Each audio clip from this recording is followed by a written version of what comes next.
Nice to see you all. Nice to see you all.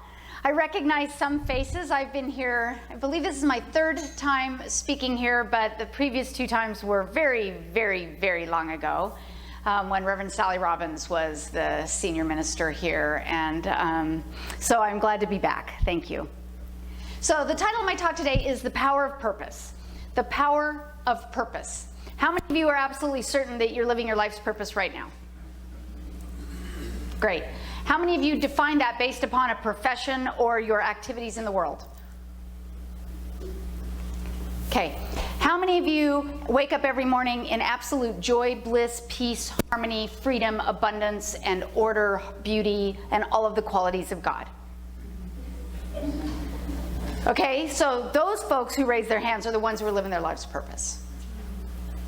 They're the ones who are living their life's purpose. So that's what I want to talk to you about today, because I think that our culture has this idea about purpose, that it's out there.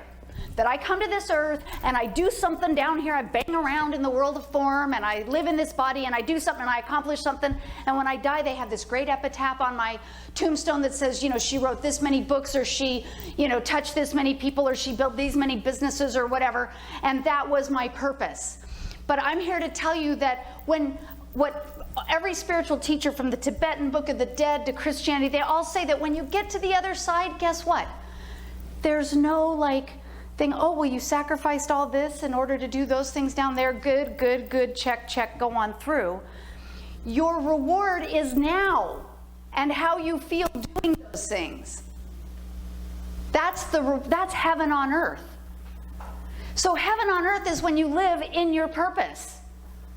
So let's talk about how we live in our purpose, because that's where our power is when we live in our purpose. So let's start with our personal purpose. How many of you believe that there's a gigantic chalkboard in the sky with your name on it, and it says so-and-so's purpose is to ...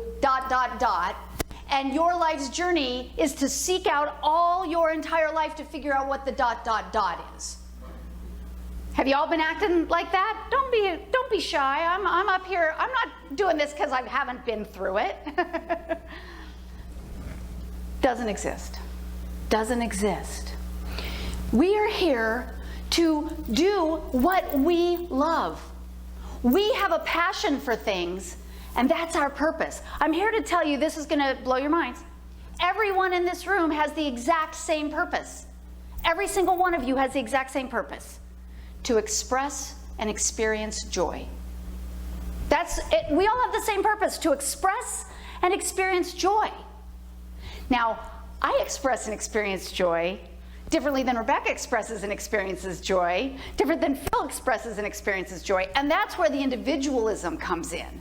That's where we all find the individualism. My husband and I laugh because he is never more joyful than when he's in motion. It doesn't matter where. On a lawnmower, gardening, driving, riding a bike. He's got to be in motion. And I am never more joyful than when I am on the couch with a book. So we are expressing and experiencing joy at the same time. He's out there, and I'm in here. Now, that could also be a commentary on other aspects of marriage, but it's not. It's just that that's how we personally express and experience joy. And so this comes with a level of personal mastery to have the courage to express and experience our own joy. Because I know personally, I was raised Catholic. I'm a recovering one of those. And so there was this thing called guilt in my family. And so I wasn't allowed to express and experience joy. I was only allowed to do what the other people in my life thought I was supposed to be doing at any given time, so that they could express and experience joy. You know, like my parents were more joyful when I was seen and not heard. So I was to be quiet and shy and you know, you guys haven't known me very long, but you'll see how not me that is by the end of my talk. To be quiet and sit in the corner and not be noticed, that's like not me, but that was how my parents experienced joy, so that's what I was supposed to do. And then of course you grow up and you learn that you adapt your behavior so that other people like you, or so that you're accepted, so that you're taken into the community, or whatever that is, however that works. And so we lose touch with what we really feel it brings us joy. We think about joy rather than feel joy. We think that doing something should bring us joy, so we do it. But we don't necessarily really feel it. We don't really get that, that giddy feeling in our stomach where we just can't wait to do something. That's why vacations are so good. That's the one time that we're like, yay, I get to go to the beach or whatever. But otherwise, we don't get up every day and go, yay, I get to go to work. I get to deal with my boss. I get to go in traffic. Yippee! But if we did, we'd be living in our purpose. If we had the courage to make decisions so that we felt good. That's really what self-mastery is. Self-mastery is not controlling yourself, denying yourself you're good, acting like you should be doing something but really doing another, pretending that you want to go one way when really you want to go another. Self-mastery is having the courage to express and experience your joy. I love the word desire because it comes from the Latin word from the Father, desire. If you have a desire, you're supposed to live it. Does that sound horribly selfish? Good. We sit here and teach science of mind, right? We come, many of you probably here every Sunday, been coming for years. And what's the thing we know? Where does God live? Right. So if we have something that we want to do, who do we think that is talking to us? Huh? I didn't hear a single answer. That would be God. So we say, I want more God in my life. I want more money. I want more peace. I want more joy. I want more relationship. I want more whatever. And then God is saying, don't go to work today. Just lay on the couch and read your book. And you go, oh, I can't do that. That would be lazy. And you get up and you take your butt to work. Guess what? Then you go, why isn't God expressing more in my life? It is. You're just not listening. That's self-mastery. When you have the power and the courage to live your purpose when it's uncomfortable. When it's uncomfortable, when you have to go against the conditioning that you were brought up with, when you have to go against the societal norms that tell you you're being lazy for spending all day Sunday on the couch, when you, or whatever it is for you. That's the self-mastery piece. So that's how we find the power of our purpose in ourselves. And that's where it's got to start. Until we know what our purpose is, we can't go anywhere else. So we start with that. And then we have to define our purpose for being in relationship.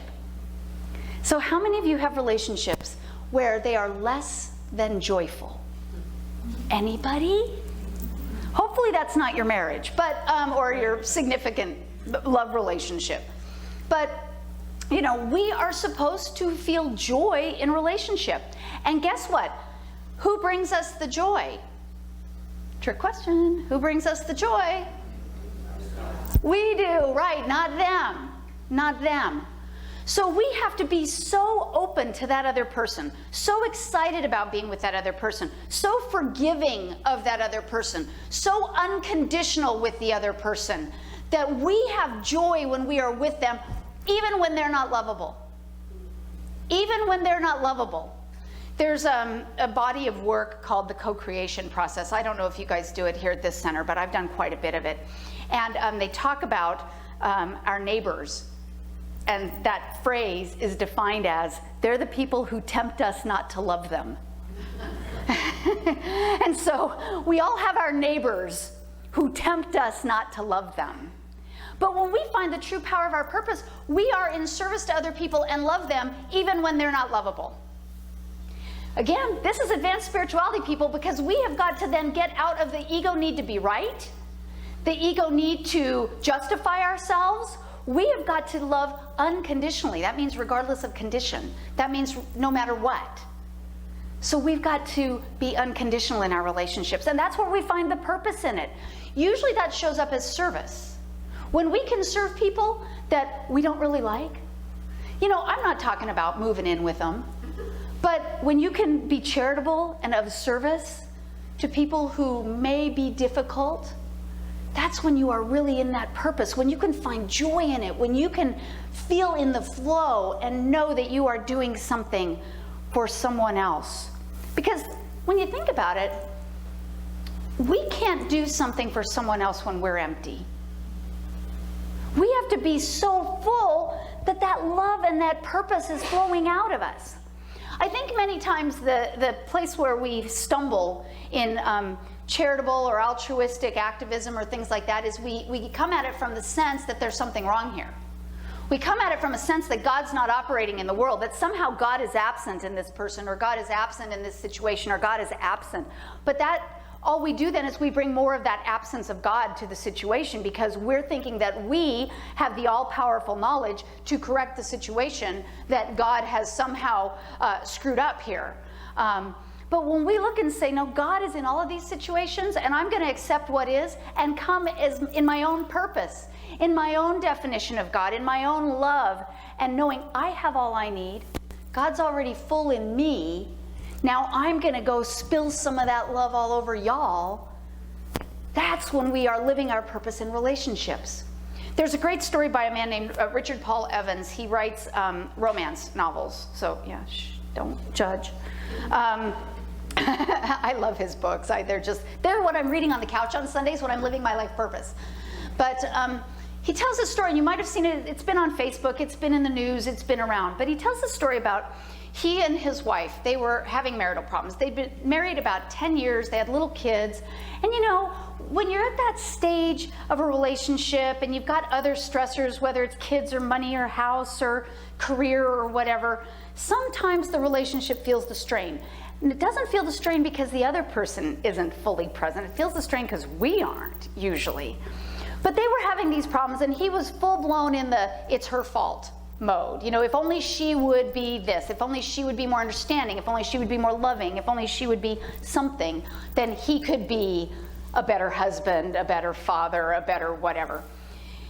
And they had been madly in love, but the strain and the stress, it just kept getting so tense and so ugly and so difficult that he finally started to contemplate divorce. And this was really hard for him because they had little kids, and he still loved her. He could, in quiet moments, he could still be in touch with the love. But the day-to-day interaction was so difficult. And one morning in the shower, he had this epiphany where he literally heard the voice of God say, "You can't change her, you can only change you." And he just felt differently. Just all of a sudden, he felt differently. And so that night, he went to bed, thought about it. He'd been traveling. He went to bed, thought about it. When he got home the next day, he sat her down and he said, "What can I do to serve you today?" Now, she's not quite ready to hear this. So she's angry and vindictive and says, "Clean the kitchen. That's what you can do to make me happy today. You can clean the kitchen." Now, he has a choice right there. He can revert to the old way of being. The old way of being where he's not in his purpose, where he's in his ego, justifying being right, having to prove himself, having to, be combative. He could go there, but he decides to love her unconditionally.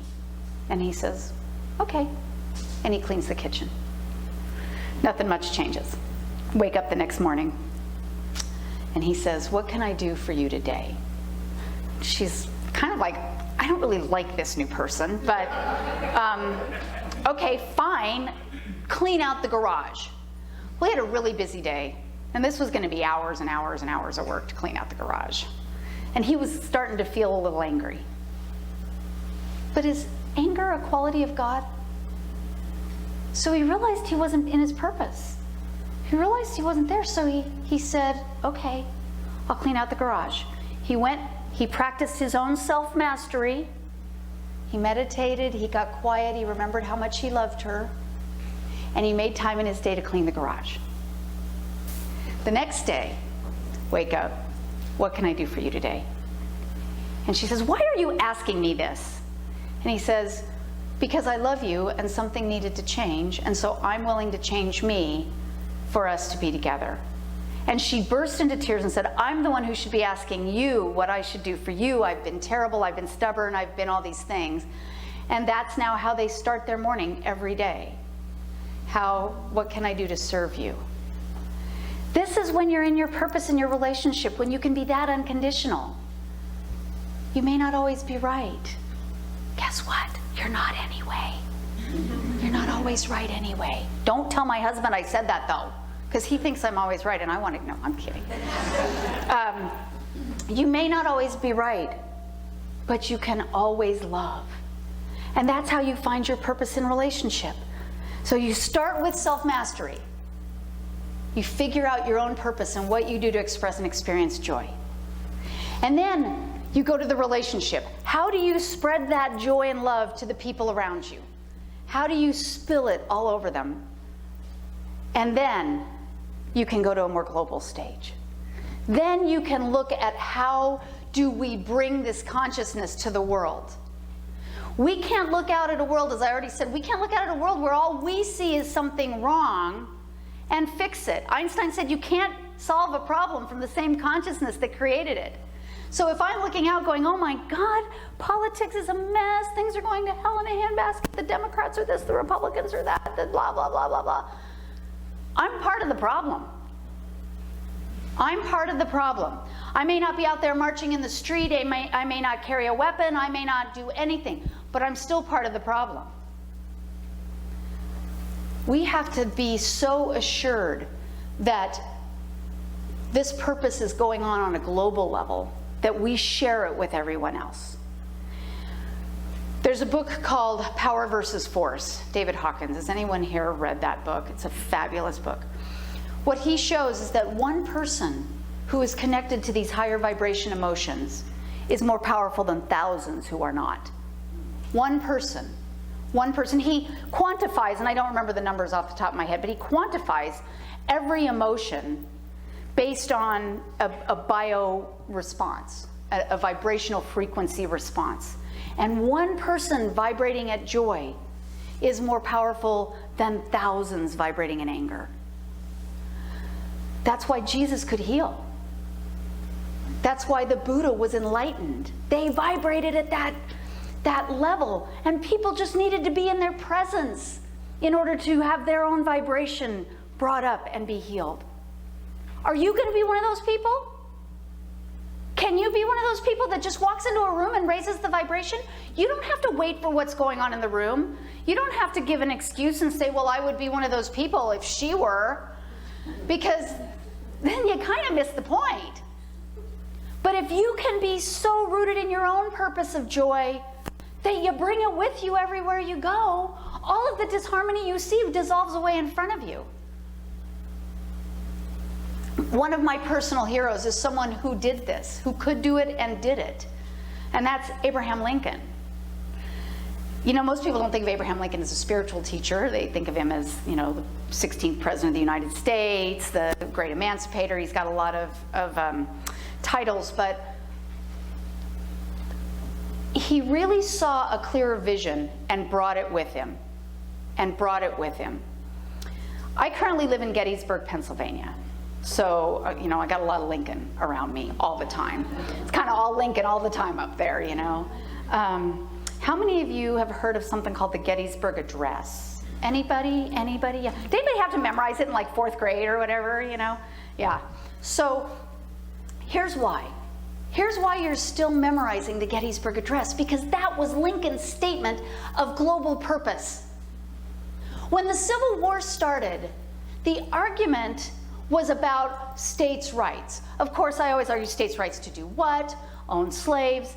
But the argument was about, did the Constitution of the United States allow states to own slaves? Did the Constitution of the United States allow states to come and go as they pleased? You know, could they join the Union when they liked it and leave when they didn't?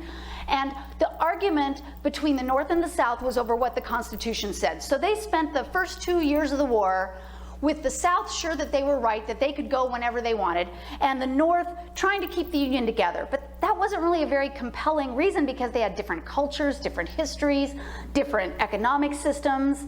And consequently, the North, who had more soldiers, more money, more lines of railroad track, more weapons, more of everything, was getting beaten in the first 2 years of the Civil War. Why? They didn't have a clear purpose. It's kind of this amorphous sort of, well, Article 7 of the Constitution says this, and we want to keep the Union together, but I don't really know why, because I don't like those people in South Carolina anyway, and, you know, so they didn't have a purpose. But in 1863, in January, Abraham Lincoln issued the Emancipation Proclamation, which caused a bit of a ripple. Because now he's trying to make the purpose of the war something greater than just keeping it together.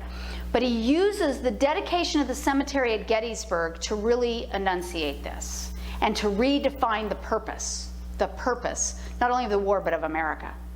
Because the Battle of Gettysburg took place in July of 1863. So many people died that they had to make a cemetery there in Gettysburg, the first national cemetery ever.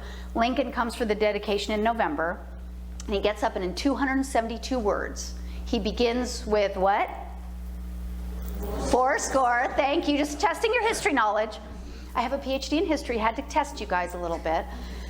When he says 7 years ago, that is a brilliant, subtle move. For those of you who don't remember history off the top of your head, the Constitution of the United States was framed in 1787. 1787. 7 years is 87 years.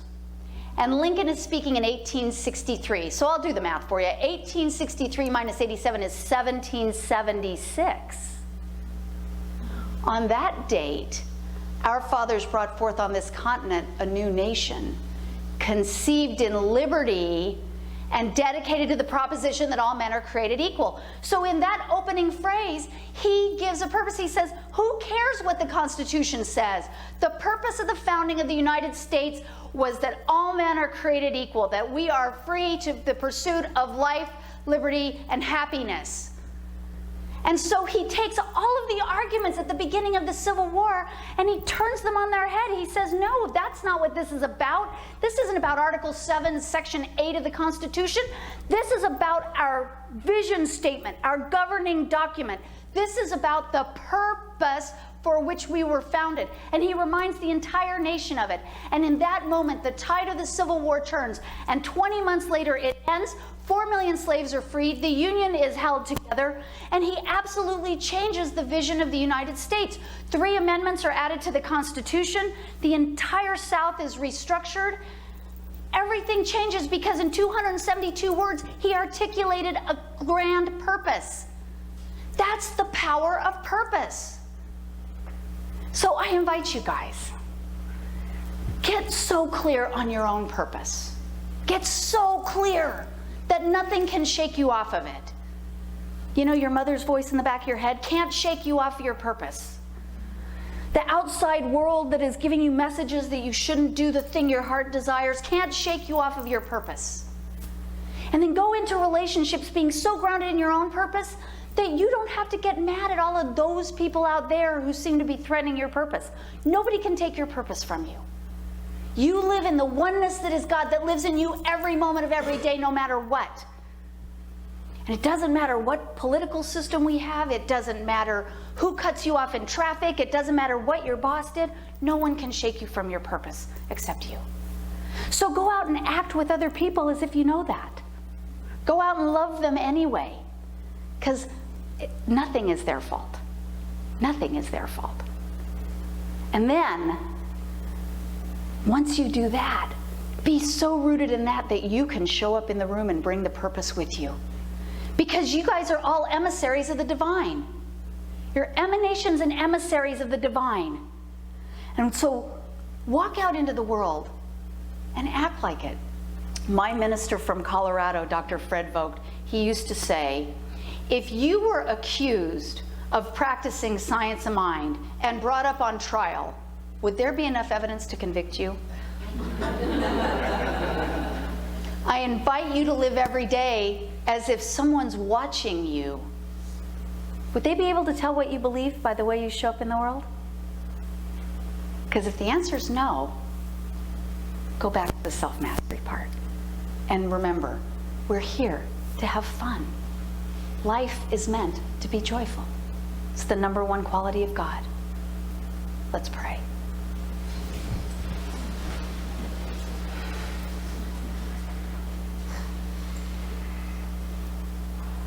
Let's take a big, deep breath. And I invite you, as you breathe, to identify where joy lives in you. Where do you get the giggle? So your throat, your stomach, your solar plexus? Find the giggle. And as you do that, know that that is God speaking to you. That indwelling joy is your purpose. It is when you are in that purpose that you are in the flow. It is when you are in that purpose that you are riding that wave of God. Because God is everywhere present, and no more present than in each one of us. We are the eyes and ears and form of God. God cannot experience all of the beauty and all of the joy and all of the magnificence of this world except peeking through our eyes and listening through our ears and tasting with our taste buds and moving with our hands and feeling with our emotions. And so we are here to feel our way into those good feelings, because that's when we're expressing and experiencing God. That's how it works. And so I know for each one of us here that we are in touch with that divine love, that we are in touch with that divine life, that we are in touch with that joy. That for each person here, there is not a single thing wrong in our lives that cannot be rectified by getting back in touch with that joy and answering the question, what brings me joy in this moment? What brings me joy in this moment? I accept and know that each one of us has the individuality to go out and express and experience joy, and that is how we create this multiplicity, this beautiful diversity that is the world we live in.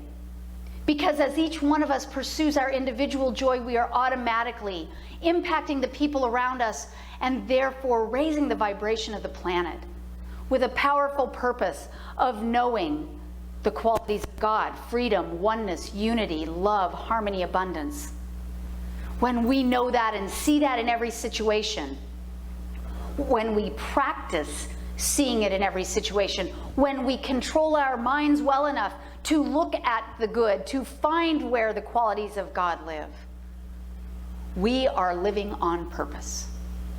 And so I accept for each one of us, as we leave here today and we go out into our day and our week, that we have a renewed sense of purpose. We have a renewed connection with that life within us.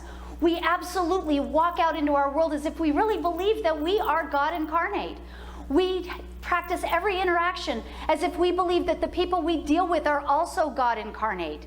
We let go of our old beliefs, our stale thinking, our need to be right, our ego-held insecurities, and we walk with our heads held high and our hearts open, knowing that we are children of the divine, that we have a purpose to be here in love, in joy, uplifting consciousness on the planet and creating heaven on earth. Because if we don't, no one else will. And so for this, I give thanks right now. Nothing needs to change for us to feel good. We can choose it right now. And so from this feel-good place, I give thanks. I tap into the gratitude that lives within me all the time. I quote Brother David Steindal Rast, who says, "It is not joy that makes us grateful. It is gratitude that makes us joyful." And from this gratitude, we have a new thought. We have a deeper realization. And we leave today changed at depth. And for this, I am so grateful. I know that all is well. And join me as we say together, and so it is. Amen.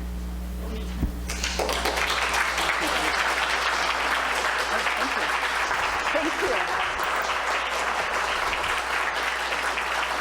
Thank you, everyone.